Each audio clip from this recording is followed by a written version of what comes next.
Bonjour à tous, je suis Adrien Jans. Je suis très heureux de vous accueillir aujourd'hui là dans ce cycle de deux, j'espère trois sessions consacrées aux pollinisateurs.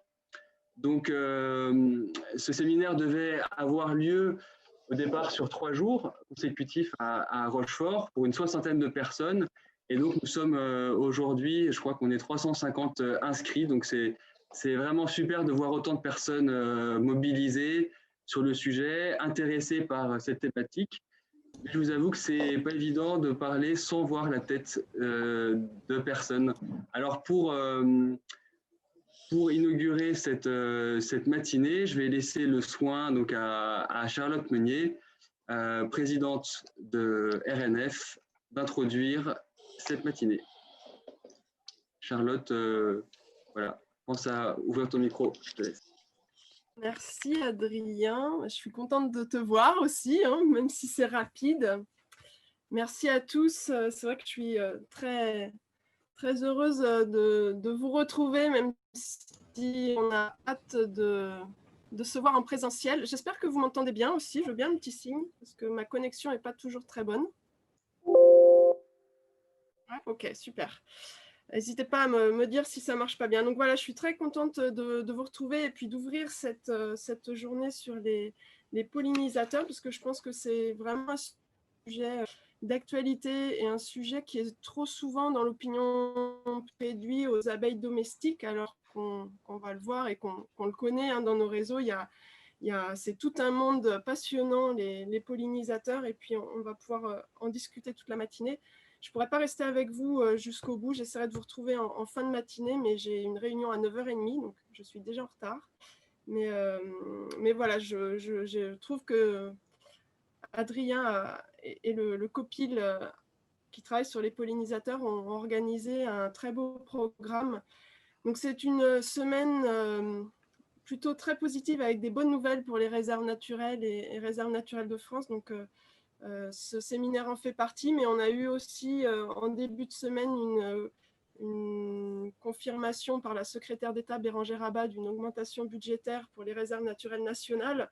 Et ça fait plusieurs années qu'on est aussi très content cette semaine d'avoir quelques bonnes nouvelles dans cette période quand même plutôt morose et complexe. Donc, les réserves naturelles nationales en 2021 pourront relancer des dynamiques et puis avoir une bouffée d'air sur un certain nombre de sujets, notamment peut-être les pollinisateurs. Ça, chaque gestionnaire en décidera. Mais il y a 5 millions d'euros supplémentaires qui permettront au quotidien de renforcer nos actions sur le terrain, de renforcer les postes, créer des postes, avec à la fois un axe sur la connaissance, mais aussi ce qui est très satisfaisant, c'est de retrouver un budget sur l'éducation à l'environnement dans les réserves.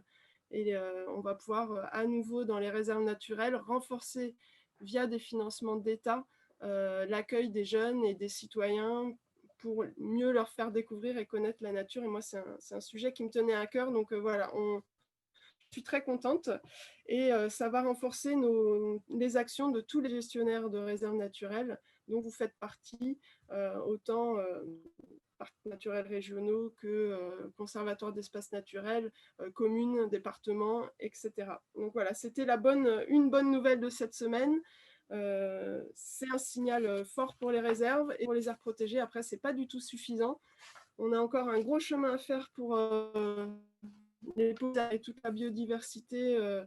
Quand on regarde les rapports nombreux qui sortent quasiment chaque semaine des scientifiques. Et on voit également que les néonicotinoïdes sont toujours là et qu'ils vont continuer à atteindre et à toucher les pollinisateurs dans toute leur diversité. Et ça, c'est quand même assez dramatique. Donc, important qu'on soit là ce matin tous ensemble. On a voulu ce séminaire très ouvert. Il y a donc un tiers des participants, il y a 300 inscrits, comme le disait Adrien, un tiers des participants qui sont du réseau des réserves adhérents à RNF, et puis le reste, vous êtes à la fois des gestionnaires d'aires protégées qui ne gèrent pas de réserve, des DREAL, des régions, des CIVAM, des chercheurs, des indépendants. Et donc, je pense qu'on a vraiment besoin d'être là collectivement actifs pour renforcer la connaissance et puis aller vers une meilleure action des pollinisateurs. Donc, merci à tous d'être là. C'est une rencontre qui s'inscrit dans le cycle des rencontres automnales de Réserve naturelle de France. Il y a eu déjà plusieurs rencontres des autres commissions d'RNF, notamment la commission éducation, la commission territoire et développement durable qui se sont retrouvées en octobre et novembre. Elles ont travaillé sur la santé, sur l'ancrage des réserves dans les territoires. La commission géologique s'est également retrouvée cet automne, en visio également. Et puis, à venir, le 9 et 10 décembre, il y a les rencontres automnales du pôle forêt, puisque c'est aussi un sujet qui nous tient fortement à cœur dans les réserves, la naturalité, la gestion forestière, pour essayer de retrouver nos vieilles forêts, nos vieux arbres et toute la faune et la flore qui y sont associées. Donc voilà, on a vraiment le souhait de continuer ces rencontres. On leur a du coup donné un nouveau format via la visio parce qu'on était contraint vu le contexte, mais avec un grand espoir de vous retrouver en chair et en os sur le terrain au printemps dès que ça sera possible. Un petit mot d'excuse pour Alix Bard, qui est coprésidente de la commission patrimoine naturel à Réserve naturelle de France. Elle devait être avec nous ce matin. Elle s'excuse parce qu'elle a eu un empêchement. Elle voulait par contre que je vous relaie un petit message de la commission, puisque c'est quand même cette commission et ses membres actifs qui permettent ce genre de rencontres.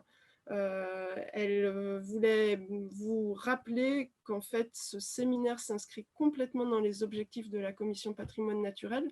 Donc, c'est la commission qui œuvre plus spécifiquement sur biodiversité et géodiversité aussi, et que les enjeux pour cette commission sont bien d'acquérir, de consolider les connaissances dans les réserves naturelles en homogénéisant, en travaillant sur les protocoles, etc. Et Adrien y reviendra. Et également d'accompagner et développer les compétences au sein du réseau, créer des espaces d'échange comme aujourd'hui. Donc voilà, c'est tout à fait dans la droite ligne de ce que fait la commission. Alors peut-être pour finir, un grand merci à Adrien qui fait partie des forces vives du réseau d'RNF et sans qui on n'aurait pas pu être là aujourd'hui. Et il a fait un gros travail et c'est vraiment une compétence forte au sein du réseau sur les pollinisateurs. Merci aussi à tout le comité de pilotage et aux diverses personnes du réseau spécialisées autant sur les cirques que sur les rhopalocères qui vont pouvoir alimenter la journée de ce matin et les journées à venir. Merci à Tanguy pour le côté équipe qui a aussi œuvré pour qu'on puisse se retrouver dans des bonnes conditions ce matin. Et puis voilà, je crois un grand merci à tous les intervenants qui vont se succéder parce qu'on a un programme riche ce matin. Donc j'en dirai pas plus et je vais repasser la parole à Adrien. Mais en tout cas, bonne matinée, bons échanges et merci vraiment pour ce beau moment sur les pollinisateurs. Et j'espère qu'on pourra, à la fin de ce cycle, avoir des propositions et des constats qui nous permettront d'avancer sur leur protection et la protection de leurs habitats. Bonne matinée et à bientôt.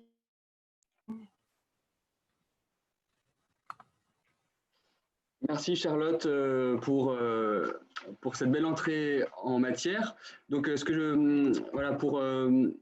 pour poursuivre, ce que je vous ai pas dit, donc c'est que pour me situer un petit peu, donc je travaille à la réserve naturelle nationale du lac de Remoray, dans le Doubs, et donc je suis animateur de l'atelier pollinisateur, donc de la commission patrimoine naturel biologique, depuis sa récente création.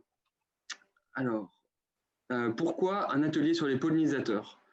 Donc, l'ensemble du réseau travaille déjà depuis assez longtemps sur les pollinisateurs et a développé une expérience et une compétence assez forte, donc principalement sur les papillons et les cirques. Alors, je vais vous présenter un petit peu moins sur les abeilles. vous allez voir, je vais vous présenter donc une carte qui devrait apparaître très rapidement, donc qui présente en fait les différents sites en France sur lesquels les protocoles CIRF-The-Net et Ropalocer et Milieu Ouvert, donc 2 protocoles communs pilotés par RNF. Donc, vous voyez qu'il y a une centaine de sites en France, assez bien répartis, avec néanmoins une concentration quand même un peu plus forte, on voit dans le nord et dans l'est de la France. Donc, on voit qu'il y a encore certaines zones qui mériteraient d'être investies. Donc, via ces 2 protocoles, donc CIRF-The-Net et Ropalocer Milieu Ouvert, ces insectes sont abordés en tant que bioindicateurs, on pourrait dire en tant que descripteurs de milieu. L'atelier pollinisateur a en fait été créé pour considérer ces insectes non pas comme des outils d'analyse, des indicateurs, mais bien pour eux-mêmes, vraiment en tant qu'insectes pollinisateurs ayant un rôle fondamental dans les écosystèmes et notamment dans leur interaction avec les plantes à fleurs. Donc, l'objectif principal de cet atelier est bien d'intégrer la conservation des pollinisateurs et de leurs interactions, donc surtout la pollinisation, dans la gestion des réserves naturelles. Alors, je vais vous citer pêle-mêle quelques objectifs qui en découlent afin que vous ayez une idée un petit peu plus précise de ce sur quoi l'atelier travaille. Donc, je peux vous citer donc la volonté de créer des outils de synthèse pour justement mieux prendre en compte les pollinisateurs dans les plans de gestion. Ça peut être par exemple des fiches espèces avec l'écologie, la nidification, l'habitat des adultes, la répartition, etc. Éviter la compétition entre les pollinisateurs sauvages et Apis mellifera, l'abeille domestique, donc ça on en reparlera surtout lors de la 2e session. Garantir une capacité d'accueil suffisante des pollinisateurs dans les réserves naturelles en termes de ressources florales et de ressources de nidification. Créer un indicateur d'état de conservation des pollinisateurs ou de fonction de pollinisation. Et encore, pour finir, par exemple, mettre en place un suivi à long terme des pollinisateurs.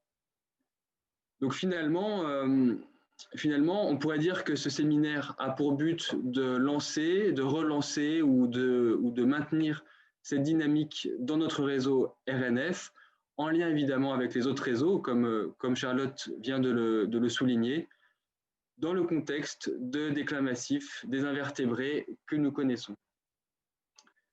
Donc, cette première matinée est dédiée à la connaissance, c'est-à-dire on va essayer de découvrir ensemble qui sont les pollinisateurs sauvages. Donc, qui sont-ils? Quel rôle remplissent-ils dans les écosystèmes? Comment peut-on mieux les connaître? Y a-t-il des espèces ou des groupes d'espèces en jeu, etc. J'espère qu'on va réussir à brosser un bon panel qu'on va pouvoir vous apporter des réponses là-dessus. Et donc, la matinée se déroulera en 2 temps. Donc, après une présentation générale des pollinisateurs, suivront 4 présentations dédiées aux principaux groupes. Donc, les cirfes, les abeilles sauvages, les ropalocères, et après une courte pause, un groupe un peu moins connu, les ampidides. Et donc, la deuxième partie de la matinée, on vous propose donc 2 gros plans. Donc, un gros plan sur la recherche pour commencer, avec un état des lieux de la recherche sur le sujet en France. Puis, pour finir en beauté, un gros plan ultramarin pour clore cette matinée avec une note de chaleur et d'exotisme. Et donc, on vous embarquera en Guyane pour la découverte de pollinisateurs originaux. Et donc, il sera alors à peu près 8 heures en heure locale. Donc, pour finir, 2 petits points techniques. Donc, on fera les maîtres du temps. Donc, lorsqu'il ne restera plus que 5 minutes de parole aux intervenants, on fera retentir une petite clochette, voilà, pour signaler qu'il ne reste plus que 5 minutes, et on refera un coup de clochette lorsqu'il restera plus qu'une minute, et donc il faudra absolument conclure, même si l'intervenant n'en est qu'à son introduction. Et puis, autre point, donc c'est le chat. Donc, sur le chat, on essaiera de vous proposer, de vous mettre à disposition des informations au cours de la matinée, en lien avec à chaque fois les interventions. N'hésitez pas à vous exprimer aussi, alors sans raconter votre vie bien sûr, mais voilà, si vous voulez partager des informations, si vous avez des réactions en lien avec les pollinisateurs, c'est un bon moyen de partage. Et donc, je vais laisser la main à Dominique Langlois, donc fou des papillons et des cirques, qui travaille à la réserve naturelle nationale du Ravin de Valbois, qui nous accompagnera tout au long de la matinée. Voilà, Dominique, je te laisse la parole. Oui, merci Adrien. Donc, en effet, je vais introduire les différents intervenants et gérer un petit peu les questions. Donc, ça veut dire que au cours de l'intervention ou juste à la fin de l'intervention, vous levez la main. La petite main là, sur le petit Zoom. Et à ce moment-là, je verrai, en fait, c'est un petit peu au hasard, mais on pourra reprendre une question, mais certainement tout seul, parce que vous êtes assez serré, et je passerai la parole donc, à une personne. Donc, on va rentrer tout de suite dans le vif du sujet. Donc,